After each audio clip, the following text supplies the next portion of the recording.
Plan করে কাজ করি বলে সব কাজে বসে থাকে না, খুব তাড়াতাড়ি শেষ হয়ে যায়। তো বন্ধুরা, কিভাবে প্ল্যান করে কাজ করতে হয় আজকে 6টি টিপস তোমাদেরকে দেব। শুভ সকাল বন্ধুরা, কেমন আছেন? বৃহস্পতিবারের সকালের একটি ব্লগ তোমাদের সাথে শেয়ার করছি। আশা করি সবাই ভালো আছেন, আমরাও খুব ভালো আছি। তো সকাল সকাল একদম ফুলের বাগান থেকে শুরু করলাম।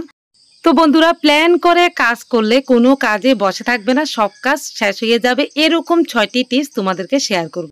তো আমার প্রথম টিপসটা হলো সকালবেলা খুব তাড়াতাড়ি ঘুম থেকে উঠতে হবে। কারণ সকালবেলা দেখো অনেকে কিন্তু ঘুম থেকে খুব লেট করে উঠে, তো এটা কিন্তু ঠিক না।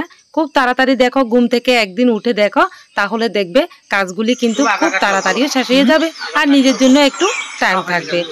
আর লেট করে ঘুম থেকে উঠে দেখো কোনো কাজে আর শেষ হবে না। তো বন্ধুরা, টিপসটা ফলো করে দেখো, তোমরাও যদি খুব তাড়াতাড়ি ঘুম থেকে উঠো তাহলে কিন্তু সব কাজ শেষ করে নিজের জন্য একটু হলেও সময় বাঁচবে। নিজের আনন্দ এনজয় করার, যে কোনো কিছু করার কিন্তু সময় থাকবে। তো বন্ধুরা, টিপসটা কেমন লাগবে চলো আমার দ্বিতীয় নাম্বার টিপসটা তোমাদের সাথে শেয়ার করছি। আমার দ্বিতীয় নাম্বার টিপসটা হলো, দেখো সকালবেলা সব গৃহিণীদের রান্না করার জন্য খুব একটা তাড়াহুড়ো লেগে যায়। তো আমরা যদি আগের দিন রাতে কিছু সবজি কেটে রাখি, ফ্রিজের মধ্যে রেখে দিই, তাহলে কেমন হয়? কোনো তাড়াহুড়ো করতে হবে না। ফ্রিজ থেকে যে কাটা সবজিগুলি রেখেছি সেগুলি কিন্তু বের করে একদম খুব তাড়াতাড়ি রান্নাটা করে ফেলতে পারবো। তাহলে কেউ বসেও থাকবে না খাওয়ার জন্য। তো টিপসগুলি কেমন লাগলো অবশ্যই জানাবে। তো চলো এবার 3 নাম্বার টিপসটা তোমাদের সাথে শেয়ার করি।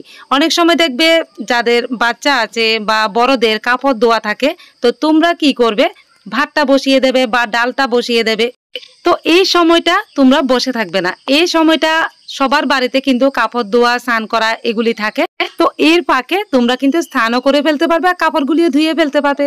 তো চলো বন্ধুরা, এবার 4 নাম্বার টিপসটাও ফলো করি। তো এর ফাঁকে আরেকটা কথা বলছি, তোমরা আবার অনেকে বলো না আমি জ্ঞান দিতে এসেছি, তো সেরকম না। আমি যেভাবে কাজ করি তো সেইভাবে প্ল্যান করে যেভাবে কাজ খুব তাড়াতাড়ি করতে পারি সেটা শুধু তোমাদের সাথে শেয়ার করছি। তো বন্ধুরা, টিপসগুলি যদি তোমাদের একটু কাজে লাগে আমারও ভালো লাগবে। তো আমাদের মতন গৃহিণীদের কিন্তু এই কাজগুলি প্রতিদিনে থাকে। তো চলো বন্ধুরা, এবার 4 নাম্বার টিপসটাও তোমাদের সাথে শেয়ার করি। তো অনেকে দেখবে খুব আস্তে আস্তে কাজ করে, আবার অনেকে খুব স্পিডে কিন্তু রান্না বান্না করে একদম শেষ করে ফেলতে পারে। তো খুব তাড়াহুড়ো করে স্পিডে কাজ করলে অনেক সময় দেখবে কাজ কিন্তু সেইভাবে ভালো হয় না। তো সেইভাবে না, কিভাবে কাজ করলে খুব তাড়াতাড়ি শেষ হবে বা কিভাবে আমার জন্য একটু সময় থাকবে সেটা মনে করে যদি কাজ করো তাহলে দেখবে খুব তাড়াতাড়ি কাজটা কিন্তু শেষ হয়ে গেছে। আর নিজের জন্য তো অনেক সময় থাকবে গল্প করার সবার সাথে। তো দেখবে যদি খুব আস্তে আস্তে কাজ করা হয় তাহলে আমার জন্য সময় থাকবে না বা কারোর সাথে গল্প করারও টাইম থাকবে না। টিপসগুলি ফলো করো, দেখবে তোমাদের কাজও অনেক সহজ হয়ে গেছে।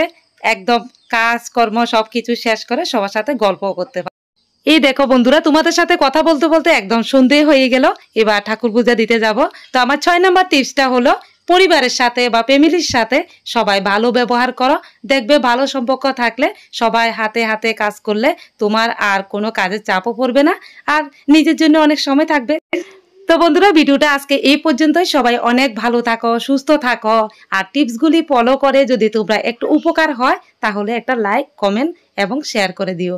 তো বন্ধুরা, এরকম নিত্য নতুন ভিডিও পেতে আমার চ্যানেলের সাথে থাকো। আর আমার চ্যানেলে নতুন নতুন টিপস দেওয়া আছে, তোমরা যদি দেখতে চাও তাহলে দেখতে পারো।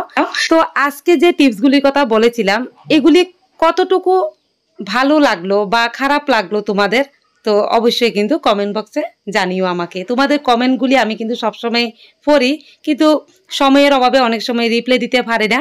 তো অবশ্যই কমেন্ট করে জানাবে আমার কথাগুলি কি ঠিক না ভুল, অবশ্যই জানাতে কিন্তু ভুল করবে না। তো টাটা, বাই বাই, পরের ভিডিওতে আবার দেখা হচ্ছে।